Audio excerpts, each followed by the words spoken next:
7 tahanan kasus narkoba melarikan diri dari rumah tahanan kelas 1 Salemba, Jakarta Pusat pada hari Selasa. Diduga ketujuh tahanan kabur dengan cara menjebol beton saluran air yang ada di area belakang dan keluar melalui gorong-gorong. Tim Indonesia Automatic Fingerprint Identification System atau Inafis Polres Metro Jakarta Pusat langsung melakukan olah TKP di lokasi kejadian. Polisi menggerebek sebuah wisma di Kecamatan Wara, Kota Palopo yang dijadikan lokasi tindak pidana perdagangan orang atau TPPO berkedok prostitusi online. Dari lokasi tersebut, petugas menangkap seorang terduga muncikari yang mengorganisir kegiatan eksploitasi seksual terhadap 3 wanita yang menjadi korban. Ketiga korban diduga disiapkan untuk melayani pelanggan di tempat kejadian saat penangkapan berlangsung. Kebakaran di asrama Bajigau. 10 unit rumah dinas milik prajurit TNI di asrama Kodam 14 Hasanuddin, Kota Makassar, Sulawesi Selatan, ludes dilalap si jago merah. Kebakaran yang diduga akibat korsleting listrik tersebut sempat membuat panik penghuni asrama hingga berusaha menyelamatkan diri.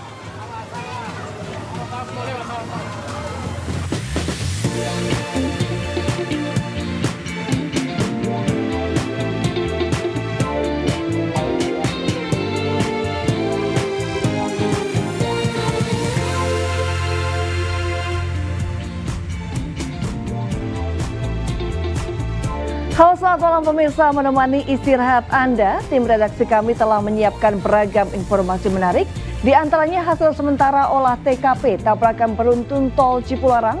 Polisi menduga ada 3 faktor penyebab. Sementara itu 10 rumah dinas prajurit TNI di Makassar ludes terbakar. Bersama saya Reni Arumsari, inilah Buletin iNews Malam selengkapnya.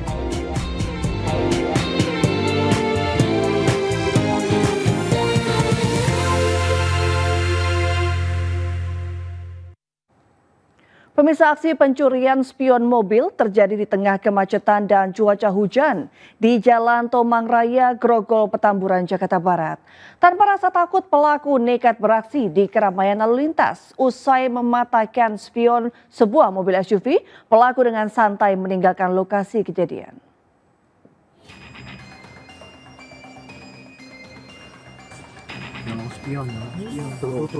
Video amatir pengguna jalan merekam aksi pencurian spion mobil di Jalan Tomang Raya, Grogol, Petamburan, Jakarta Barat.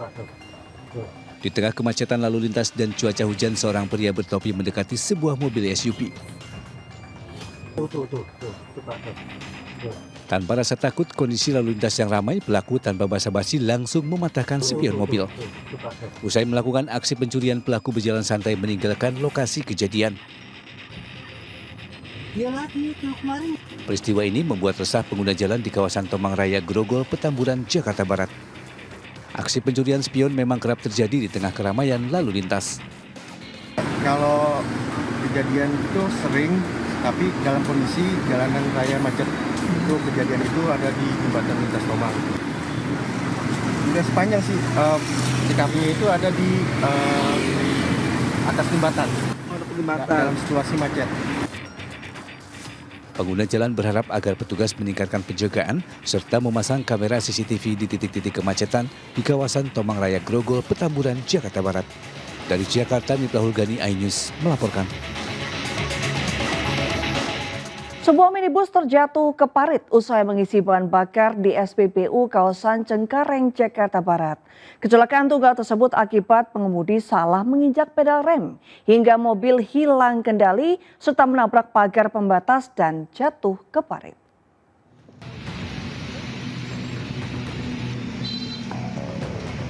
Sebuah minibus mengalami kecelakaan tunggal usai mengisi bahan bakar di SPBU Jalan Raya Duri Kosambi, Cengkareng, Jakarta Barat. Minibus melaju menabrak pagar pembatas hingga terjatuh ke parit sedalam 3 meter. Kecelakaan ini akibat pengemudi diduga salah menginjak pedal saat hendak mengisi angin ban. Bukannya menginjak rem, mobil yang dikemudikan lansia ini justru menginjak pedal gas. Beruntung akibat kecelakaan ini, sopir dan penumpangnya tidak mengalami luka. Tiba-tiba katanya nggak bisa ngerem, Tahu-tahu masuk ke sana. Tadi sih ada 3 orang. Ya, nggak ada sedikit ada traumaan.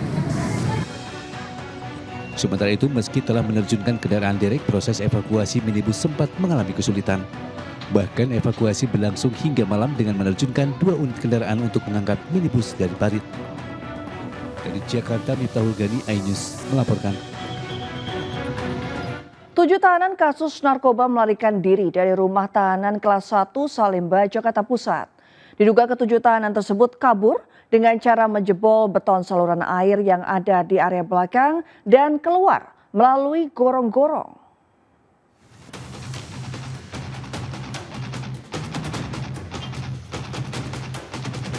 Melalui gorong-gorong saluran air ini, ke-7 tahanan rutan kelas 1 Salemba, Jakarta Pusat melarikan diri. Beton saluran air yang berada di halaman belakang mengarah ke samping luar rutan dijebol. Menurut keterangan, ke-7 tahanan merupakan tahanan atas kasus narkoba. 1 di antaranya diduga kuat merupakan gembong narkoba yang belum lama diringkus polisi dengan barang bukti 100 kg lebih sabu-sabu. Pihak rutan Salemba masih belum mau memberikan keterangan resmi terkait kejadian tersebut. Dari Jakarta Pusat, Ranistun Sanjaya, iNews melaporkan.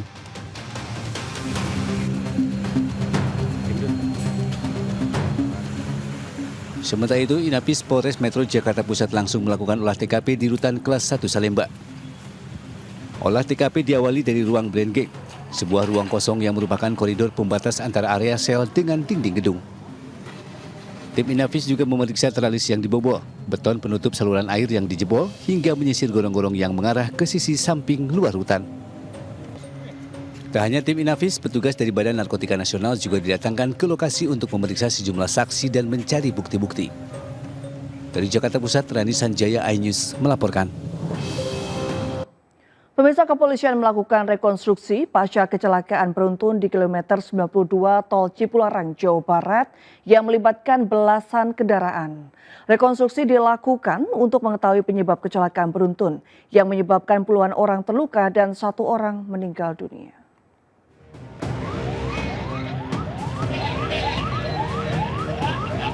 Innalillahi wa inna ilaihi raji'un. Pasca kecelakaan beruntun di kilometer 92 Tol Cipularang, Jawa Barat yang melibatkan belasan kendaraan, kepolisian melakukan rekonstruksi untuk mengetahui penyebab kecelakaan. Kecelakaan beruntun terjadi di Tol Cipularang kilometer 92 arah Jakarta mengakibatkan belasan kendaraan rusak berat dan puluhan korban luka-luka, sementara 1 orang meninggal dunia. Dari hasil pemeriksaan sementara dalam rekonstruksi, kepolisian Polda Jawa Barat menyebut terdapat dugaan remblong, jalan yang basah akibat hujan dan faktor kesalahan pengendara. Namun kita akan meneliti lagi apakah sebenarnya penyebab kecelakaannya. Apakah dari faktor kendaraan yang kemudian kendaraan tidak bisa melaksanakan pengereman, atau dari hal-hal lain yang kemudian, atau dari faktor pengemudi yang kemudian lalai ataupun abai dalam mengemudikan kendaraannya. Ini membutuhkan fakta-fakta dan alat bukti yang ada di lapangan untuk menyimpulkannya nanti. Kepolisian Polda Jawa Barat menghimbau bagi pengguna jalan agar tetap waspada saat menggunakan jalur Cipularang di cuaca hujan. Selain itu, dihimbau juga bagi pengendara untuk selalu memeriksa kondisi kendaraan secara berkala. Sementara itu, 6 orang korban kecelakaan yang menderita luka ringan sudah diperbolehkan pulang ke rumahnya masing-masing. Sedangkan pengemudi truk bernama Raup masih menjalani perawatan intensif. Raup mengalami luka parah di bagian pinggang sehingga belum bisa dimintai keterangan. Sedangkan korban meninggal dunia sudah dibawa oleh pihak keluarga ke daerah Serengseng, Jakarta untuk dimakamkan. Dari Purwakarta, Jawa Barat, Tim Liputan iNews melaporkan. Pemirsa, aparat Polres Palopo, Sulawesi Selatan mengungkap tindak pidana perdagangan orang atau TPPO dan meringkus seorang pria terduga mucikari. 3 wanita yang menjadi korban berhasil diselamatkan dari penggerebekan di sebuah wisma.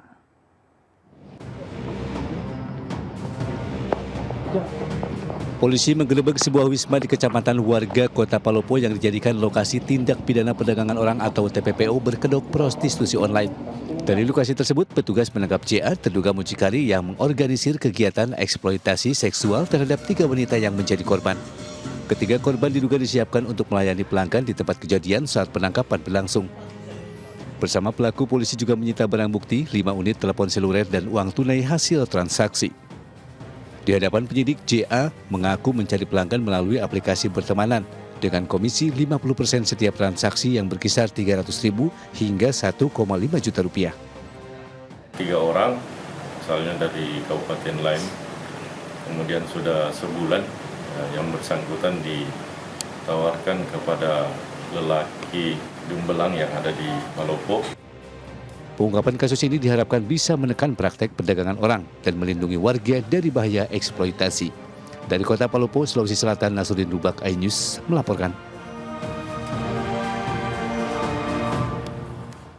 Sementara itu pemirsa, gadis remaja 19 tahun warga Pekalongan, Jawa Tengah tega menjual temannya sendiri lewat media sosial. Tersangka mengiming-imingi korban akan mendapatkan uang Rp400.000 sekali kencan.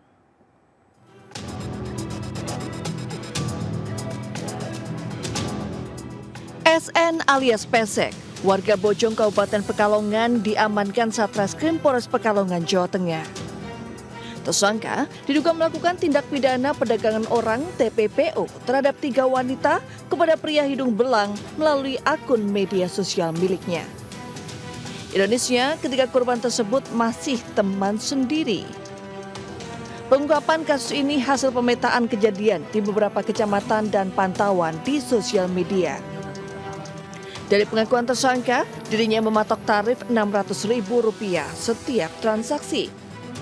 Dari uang itu dia mendapatkan Rp200.000, sedangkan Rp400.000 diberikan ke korbannya.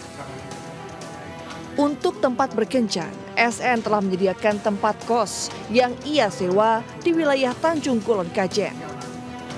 Butuh teman gitu, butuh teman bubuk gitu. Iya, kamu punya daftar berapa orang yang kamu kenal? Mungkin ada salah satu. Akibat perbuatannya, pelaku dijerat pasal pemberantasan TPPO dengan ancaman hukuman minimal 3 tahun dan paling lama 15 tahun. Dari Pekalongan, Jawa Tengah, Suryono Soekarno, iNews melaporkan.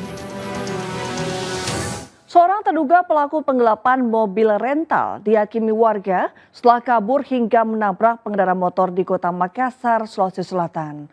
Pelaku mengelabui pemilik rental dengan dalih masih digunakan untuk keperluan keluarga.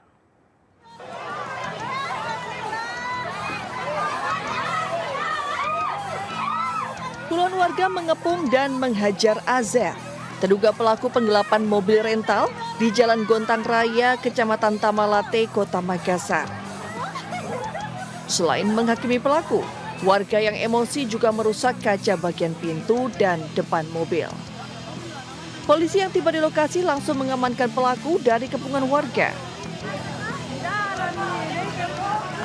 Sebelumnya, pria 42 tahun ini menabrak sejumlah pengendara motor saat dikejar pemilik rental mobil di sepanjang Jalan Metro Tanjung Bunga, Kota Makassar. Awalnya, pemilik mobil mengkonfirmasi pelaku yang tak kunjung mengembalikan mobil di luar perjanjian. Setelah negosiasi dan akan menyelesaikan masalah di Mapolsek terdekat, pelaku justru tancap gas hingga menabrak pengendara motor. Dari keterangan polisi, pelaku menolak mengembalikan mobil lantaran akan digunakan untuk keperluan keluarga. Pemilik mobil mengajak yang pemakai unit mobil rental tersebut ke kantor pihak polisi terdekat. Dan pada saat di tengah perjalanan, mengatakan kepada pihak yang pemilik mobil rental bahwasanya kita berganti pakai, bahwasanya kau turun dulu, nanti kau yang bawa mobil. Pada saat pemilik mobil rental turun, si pemakai mobil kendaraan tersebut melarikan diri sampai terjadinya pengejaran. Aparat Polsek Tamalate melakukan mediasi kedua belah pihak guna menyelesaikan kasus tersebut. Dari Makassar, Sulawesi Selatan, Yoel Yusfin, iNews melaporkan. Satuan Reserse Narkoba Polrestabes Bandung mengungkap peredaran narkotika jenis kokain di Kota Bandung, Jawa Barat. Dalam penggerebekan di rumah seorang tersangka, polisi mengamankan barang bukti kokain seberat 236 gram yang disembunyikan dalam kemasan kue.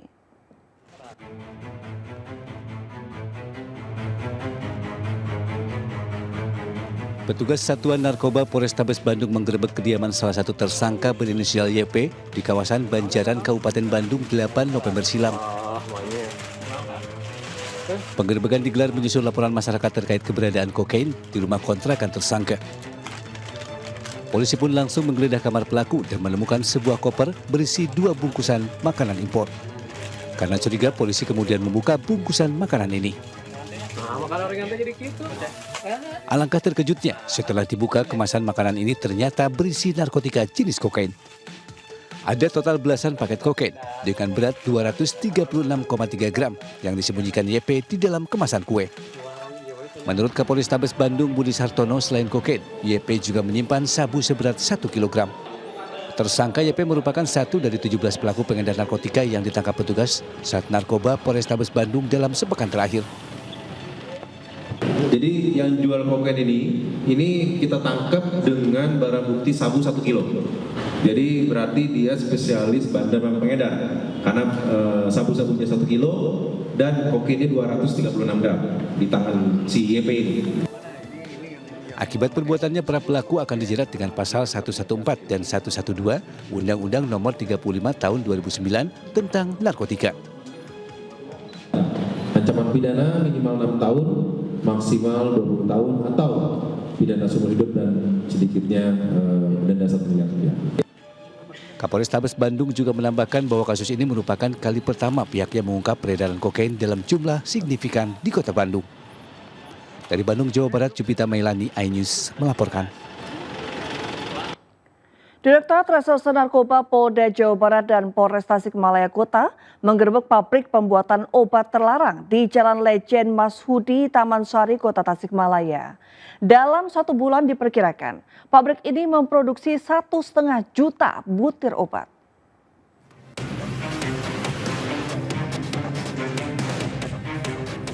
Sebuah ruko di Jalan Lejen Mashudi, Kota Tasikmalaya, Jawa Barat ini dijadikan pabrik pembuatan obat terlarang dengan modus menjual air mineral. Dalam lokasi pabrik ditemukan sejumlah mesin untuk produksi obat, bahan baku, dan obat yang sudah jadi. Saat dilakukan penggerebekan di lokasi, ada 3 orang yang sedang melakukan proses produksi obat. Dires Narkoba Polda Jawa Barat Kombes Johannes R. Manalu menyatakan penggerebekan itu dilakukan setelah sebelumnya anggotanya melakukan penyelidikan.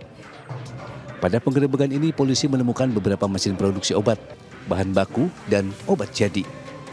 Pabrik ini diduga sudah beroperasi sekitar 6 bulan dan mampu memproduksi obat sebanyak 1,5 juta butir per bulan. Kita kemarin sudah melakukan penyelidikan terkait dengan adanya Pom Industri pembuatan obat keras yang tidak berizin. Untuk produksi ini per bulannya mereka bisa di atas 1.500.000 butir. Seluruh barang bukti dan 3 orang terduga pelaku dibawa ke Polda Jawa Barat untuk menjalani pemeriksaan. Dari Tasikmalaya, Jawa Barat, Asep Juharyono, iNews melaporkan. Kita ke informasi lain, pemirsa, diduga mengalami remblong. Truk bermuatan batu koral hilang kendali dan masuk jurang di Jalan Selorejo, Blitar, Jawa Timur. Dari 5 penumpang, 2 orang tewas terjepit kabin kendaraan dan 3 lainnya luka-luka.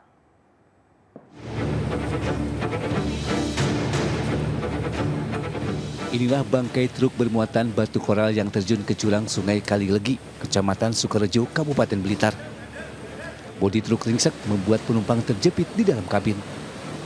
Kondisi air sungai yang banjir membuat penumpangnya sulit untuk menyelamatkan diri. Ada 5 orang di dalam truk bermuatan koral ini. 2 diantaranya tewas di lokasi kejadian dan 3 lainnya mengalami luka-luka. Para korban dievakuasi warga dan petugas ke rumah sakit. Truk ini semula berjalan dari Blitar ke Malang. Saat melewati turunan tajam, truk mengalami remblong hingga turun ke jurang. Jadi kami tadi ada laporan masyarakat sekitar pukul 09.30. Ada truk yang berjalan dari arah Malang ke Blitar, kemudian hilang kendali, akhirnya terperosok ke dalam sungai di dusun di Jalan Raya Desa Kalilegi. Untuk korban sementara ini 3 di rumah sakit, yang 2 tadi dibawa ke rumah sakit, kondisi meninggal. Semua korban berhasil dievakuasi ke rumah sakit Mafa, Kesaben, sedangkan truk masih dalam proses evakuasi. Dari Blitar, Jawa Timur, Robi Ridwan, iNews melaporkan. Pemirsa, aksi tak terpuji dilakukan sejumlah pemotor di Jalan Daan Mogot, Cengkareng, Jakarta Barat. Tidak hanya masuk ke jalur Transjakarta, sejumlah pemotor ramai-ramai membongkar beton separator karena tetap terjebak macet.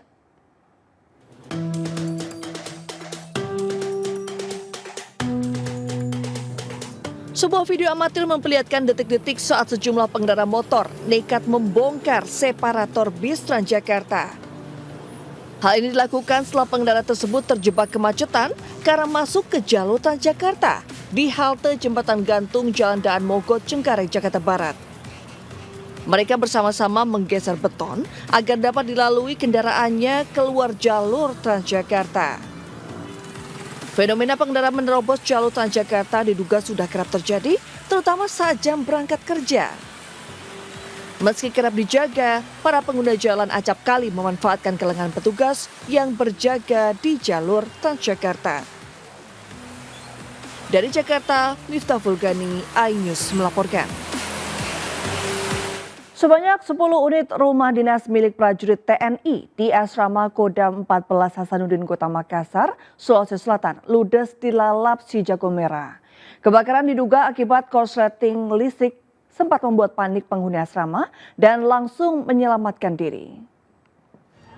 Kebakaran di asrama Bajigau, kebakaran di asrama Bajigau.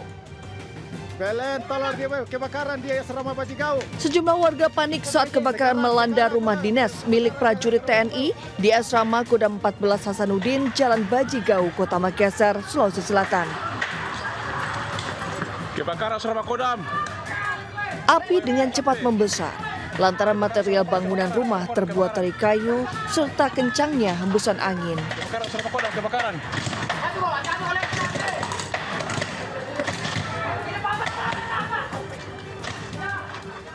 Situasi semakin mencekam saat api menyambar dan membakar kabel listrik hingga menyebabkan beberapa kali ledakan dan kilat.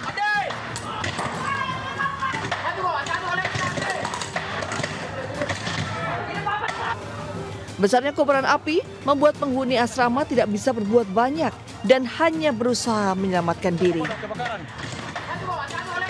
Meski berupaya memadamkan api dengan peralatan seadanya, si jago merah tak bisa dilakukan. Api baru dapat dipadamkan 15 menit kemudian setelah puluhan unit mobil damkar Makassar dikerahkan ke lokasi kebakaran. Menurut petugas damkar, akibat musibah ini sebanyak 10 rumah ludes terbakar. Jadi dalam proses penanganan kebakaran kita sangat bagus dan tidak ada kesulitan apapun. Kalau yang terbakar ini apa, Bunda? Yang terbakar ini adalah barat para prajurit tentara. Itu ada berapa jumlahnya? Yang terdata tadi itu ada 10. Belum diketahui penyebab kebakaran ini, namun dugaan sementara akibat korsleting listrik dari salah satu rumah yang ditempati para prajurit TNI. Dari Makassar, Sulawesi Selatan, Yoel Yusfin, iNews melaporkan.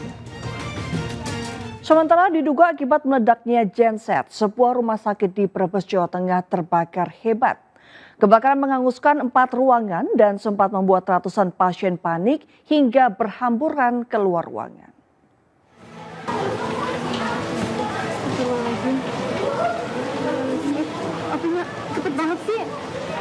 Kobaran api membumbung tinggi dari atap Rumah Sakit Ashifa Banjarharjo di Brebes, Jawa Tengah pada Selasa siang. Kobaran api muncul diduga akibat meledaknya genset karena hubungan pendek arus listrik. Ratusan pasien sempat panik dan keluar dari ruang perawatan dengan peralatan medis yang ikut dibawa. Sedikitnya ada 4 ruangan di Rumah Sakit Ashifa yang terbakar, yakni ruang genset, gudang, laundry, serta kamar jenazah. Kobaran api baru bisa dipadamkan 1 jam kemudian setelah 8 mobil kebakaran diterjunkan ke lokasi. Tidak ada korban jiwa akibat kebakaran. Dari Brebes, Jawa Tengah, Unibar, iNews melaporkan. Belasan kapal nelayan yang tengah bersandar di dermaga Kota Pekalongan, Jawa Tengah terbakar hebat. Selain menimbulkan kerugian materi hingga miliaran rupiah, kebakaran juga menyebabkan pasokan ikan terganggu.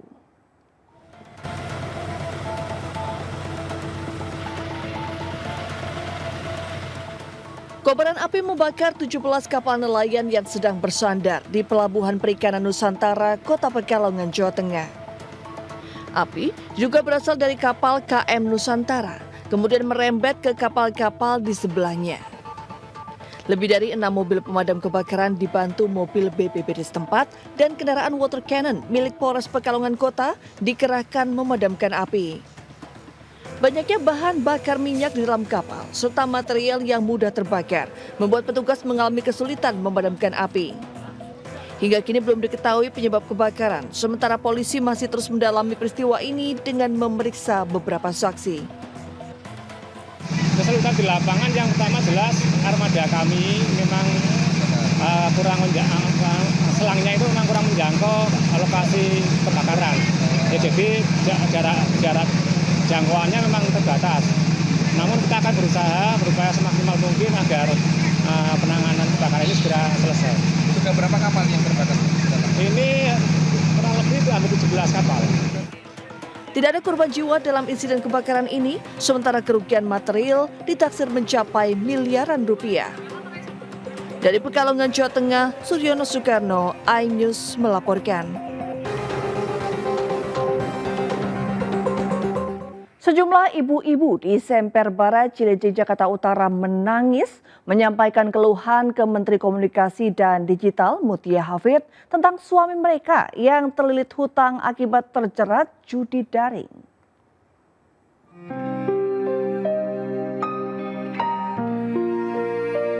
Seperti inilah curhatan hati ibu rumah tangga tentang suami mereka yang terjerat judi daring atau judi online ke Menteri Komunikasi dan Digital atau Komdigi Mutia Hafid di kawasan Semper Barat, Cilencing, Jakarta Utara. Mereka tak kuasa menahan tangis ketika menceritakan kondisi keuangan rumah tangga akibat sang suami terlibat judi daring. Sejak judi daring merebak, mereka mengaku tak lagi mendapatkan nafkah yang layak dari suami. Kondisi ini memicu pertengkaran sehingga rumah tangga mereka tak lagi harmonis karena terlilit pinjol dan bercerai. Mereka meminta Menteri Komdigi Mutia Hafid memberantas judi online. Sudah cukup itu aja dulu, karena saya nggak bisa. Dua ibu-ibu bawa 2 anak masing-masing berumur 3 tahun. Perlu dari judi online, suami saya sendiri sampai dia ditahan gara-gara judi online. Sementara Menteri Komunikasi dan Digital Mutia Hafid turut bersedih saat mendengar cerita dari 3 ibu rumah tangga. Mutia menyebut jika praktek judi daring memang telah merambah ke berbagai lapisan masyarakat tanpa memandang status sosial. Karena sekarang tadi kalau datanya di bawah 19 tahun 200.000, di bawah 10 tahun ada kurang lebih 80.000. Dia pakai akun-akun orang tuanya, bisa mengakses biasanya lewat games. Jadi di bawah 10 tahun yang terpapar judi online angkanya 80.000. Nah ini yang nggak mungkin kami dari kementerian jangkau sendiri. Kami harus kerjasama dengan ibu-ibu orang tua, ibu bapak di rumah untuk mengawasi anak-anaknya.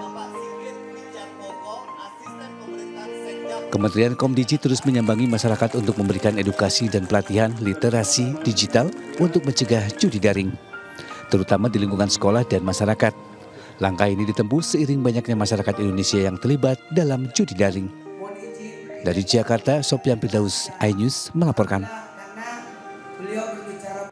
Pemirsa, seorang pria ditemukan tewas dengan luka bakar di dalam rumah kontrakannya di Kabupaten Tangerang, Banten. Diduga korban tewas tersentuh listrik saat memainkan ponsel sambil mengisi daya.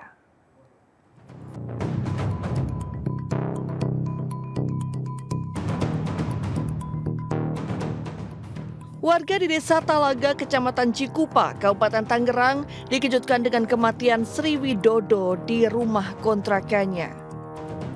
Pria berusia 35 tahun ini ditemukan tewas dengan kondisi sebagian tubuhnya menghitam akibat luka bakar. Diduga, warga asal Sragen, Jawa Tengah ini tewas tersengat listrik saat memainkan ponsel sambil mengisi daya. Pasalnya, saat ditemukan tangan kiri korban menempel pada terminal listrik. Sebelumnya, sejumlah tetangga korban mencium aroma tidak sedap dari dalam rumah kontrakan.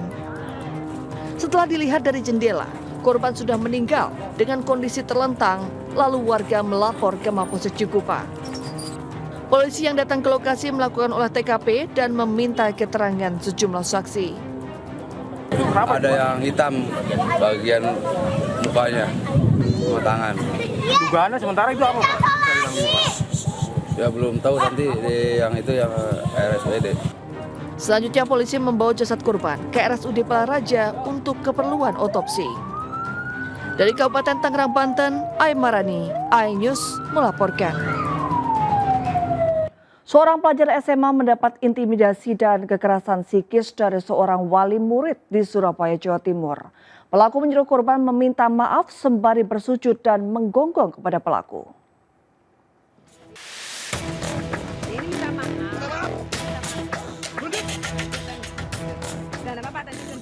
Video kekerasan psikis dan verbal yang dialami IS, pelajar SMA swasta di Surabaya, viral di media sosial. Pasalnya, selain dibentak seorang wali murid, ES yang masih berusia 15 tahun disuruh minta maaf dengan cara bersujud dan menggonggong.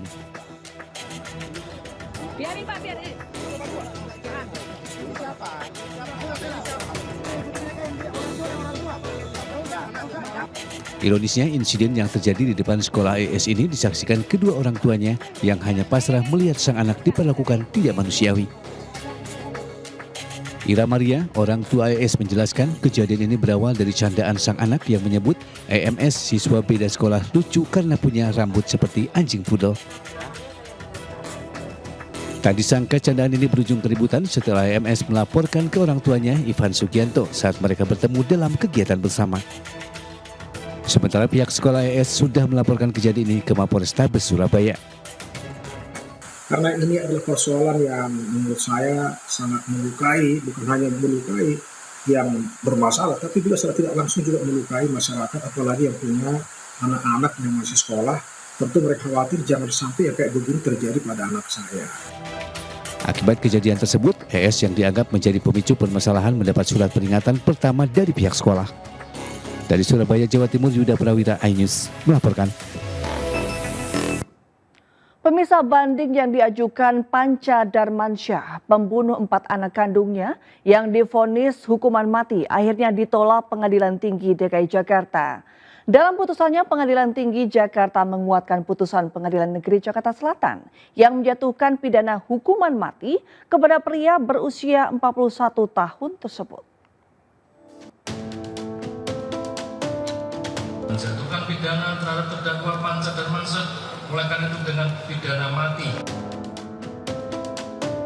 17 September 2024, Hakim Pengadilan Negeri Jakarta Selatan memvonis pidana hukuman mati terhadap Panca Darmansyah, pelaku pembunuhan 4 anak kandungnya yang terjadi Desember 2023 lalu.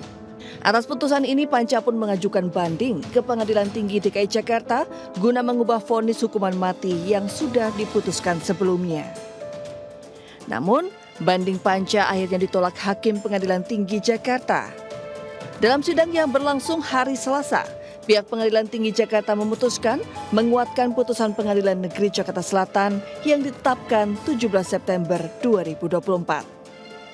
Hakim menyatakan sependapat dengan tuntutan yang diajukan penuntut umum. Oleh karena perbuatan terdakwa yang sangat di luar rasa kemanusiaan. Dengan putusan atas banding ini, maka Panca Darmansyah tetap dihukum pidana mati. Hakim juga menetapkan agar terdakwa tetap berada di dalam tahanan. Panca Darmansyah membunuh 4 anaknya yang masih kecil di dalam kamar yang terkunci di sebuah rumah di Jagakarsa, Jakarta Selatan 3 Desember 2023 lalu. Keempat korban tewas di tangan sang ayah usai bertengkar dengan istrinya.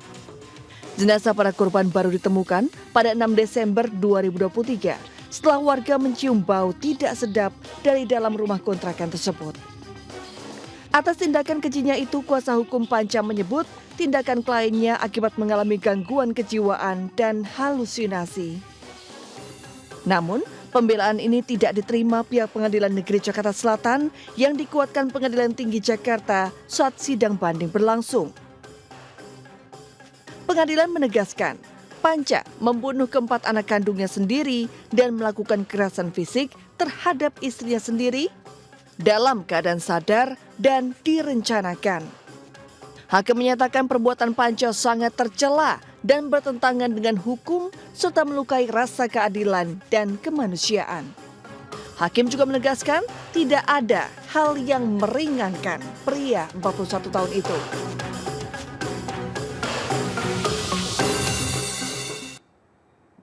Gunung Semeru kembali menunjukkan aktivitas vulkanis.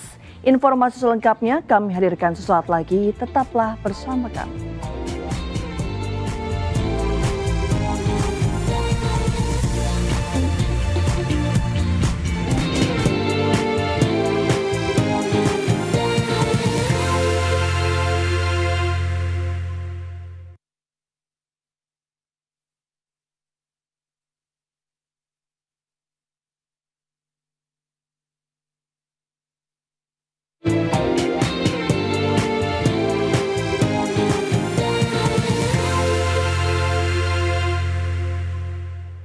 Pemirsa, Gunung Semeru di Lumajang, Jawa Timur terpantau mengalami 15 kali erupsi dalam 24 jam terakhir dengan tinggi kolom asap letusan hingga 1000 meter dari puncak. BPBD Kabupaten Lumajang mengimbau warga untuk meningkatkan kewaspadaan. Selain bahaya erupsi, banjir lahar Gunung Semeru juga masih berpotensi terjadi.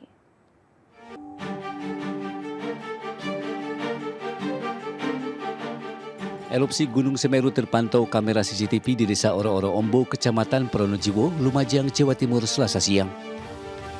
Asap pekat membumbung setinggi 800 meter mengarah ke sisi barat dan barat daya.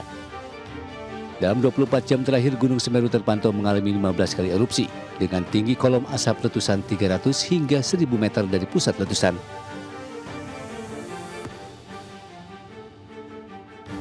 Berdasarkan laporan periodik Pos Pengamatan Gunung Api Semeru, aktivitas seismik terekam 90 kali gempa letusan, 8 kali gempa guguran, 17 kali gempa hembusan, dan 5 kali gempa tektonik lokal. Menghindari bahaya erupsi, Badan Penanggulangan Bencana Daerah Kabupaten Lumajang mengimbau warga sekitar untuk lebih meningkatkan kewaspadaan. Nah, untuk itu tetap kita harus waspada, apalagi sekarang kan memasuki musim hujan, di mana ada kemungkinan banjir yang datang dengan tiba-tiba.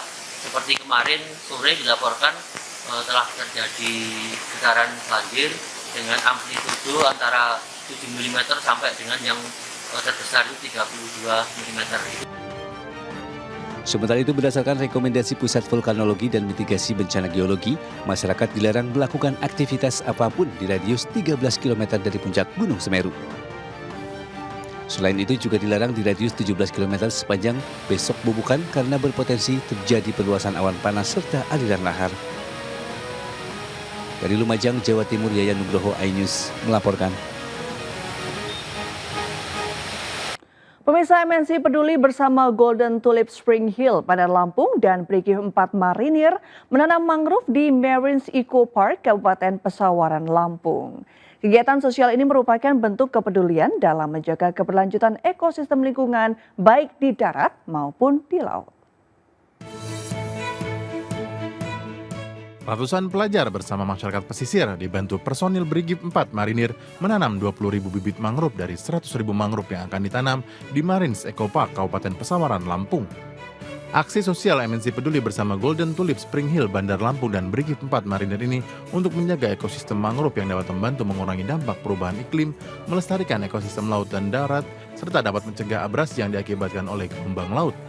Kita mendukung kampanye dari SDGs atau Social Sustainability Development Program, di mana salah satunya bagaimana kelestarian alam dan keberlangsungan hidup yang lebih baik sebagai salah satu program dari PBB yang kita dukung. Dan ini merupakan bentuk kepedulian kami dalam mengurangi pemanasan global yang bukan hanya terjadi di Indonesia tapi juga sebagai isu internasional, dan berharap kegiatan ini menjadi contoh juga untuk menggerakkan korporasi lainnya dan juga masyarakat dalam membudidayakan mangrove di Indonesia. Kegiatan penanaman mangrove ini mendapat apresiasi dari pemerintah Provinsi Lampung. Kegiatan ini dapat menjadi contoh bagi seluruh elemen masyarakat agar peduli terhadap lingkungan. Ini adalah sesuatu yang sangat berarti, yang memiliki kontribusi besar bagi penghijauan di sekitar pantai di Provinsi Lampung. Bagi masyarakat, jagalah ekosistem laut dengan sebaik-baiknya, dengan tidak merusak hutan di sekitar pantai, dalam hal ini pohon-pohon mangrove yang sudah ada. Tetapi ikutlah berpartisipasi menjaganya dan menanam kembali. Dalam kegiatan ini, mangrove yang digunakan merupakan hasil dari pembibitan oleh petani mangrove dengan mengolah buah mangrove atau propagul. Hal ini sebagai bentuk partisipasi dalam proses pelestarian budidaya mangrove dan meningkatkan kesejahteraan petani. Dari Kabupaten Pesawaran, Lampung, Ruslan AS, iNews melaporkan. Ya pemirsa, informasi tadi sekaligus mengakhiri perjumpaan kita malam hari ini. Saksikan program Kriminal Grebek setiap Senin hingga Jumat dini hari pukul 3.40 waktu Indonesia bagian Barat hanya di GTV. Jangan lupa Anda juga dapat mengakses dan memperbarui informasi yang kami tayangkan tadi melalui portal okezone.com seperti tertera di layar kaca. Saya Reni Arumsari, pamit undur diri, selamat malam dan sampai jumpa.